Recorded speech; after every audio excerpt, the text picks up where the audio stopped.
how to pinch back perennials. And this is all based on the work and the study and the thesis of Tracy DeSabato-Aust, who wrote the book, The Well-Tended Perennial Garden.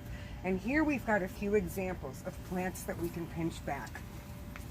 Right here we have a New England aster. Now you would think, well, why do you have to pinch this? Unpinched, it's going to grow 6 feet tall, and it's going to fall over because it won't bloom until September, and when it's about to bloom, it's going to be so top heavy. So our goal is to pinch it pretty far down, far enough down so that when it branches and it's not top heavy. So every stem that you cut is going to branch in 2. So asters are the #1 thing this all started with, and this was mainly just so we wouldn't have to stake them in the fall, because once they go down, it's really hard to stake them gracefully. They always end up looking a little funny. So the first reason to pinch is for anything that you don't want to have to stake. Another aster that doesn't look the same at all is the smooth aster, which is Aster laevis bluebird, and this also just needs 1 pinch in June. Now, why are we doing this in June? We're doing this in June for anything that blooms August, September, or October. We can't do it too late. If we do it in July, then the plants won't have time to set up their buds, because when you pinch them, you set them back, set their blooming back by about 3 weeks. So if you were to pinch in August, you might not get time to set up buds before you have a frost. And you can see I'm pretty vigorous. And what we say in the newsletter and to our crews is, if you're not walking out of the garden with tarp loads of debris in June, you are not brave enough. So pinch away. Now there's another reason to pinch. And that is to double the bloom time. And this is a really cool example. Look at these little green things jumping up.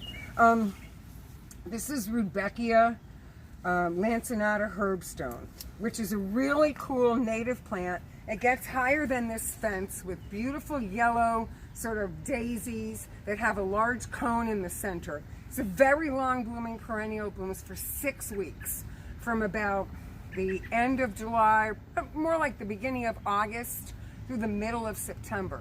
But if I don't cut it back, I'm going to be strapping it to this fence.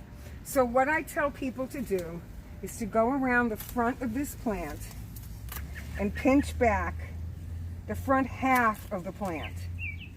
Now the cool thing about this, and you can do this to a lot of different plants. You can do this to perennial sunflowers, asters, turtlehead, chelone. So you cut back the front half of the plant, and once you do that, it sets the bloom period back by about 3 weeks. So if you cut the front half back and you leave the back alone, then the back will get really tall. I'll have to stake it or tie it to the fence. It'll start blooming in early August. It'll go until about the middle of September. Meanwhile, this will start 3 weeks later, and it'll bloom for 6 weeks. So it'll start about the end of August and go into October. So now I have effectively taken 1 clump of a perennial and doubled the amount of time it will bloom. Can I do it even more? Yes, I could. I could have cut the middle of it back this week and the front of it back next week and tripled the bloom time, as long as I did it in June. So it's a really interesting way to look at taking care of your garden.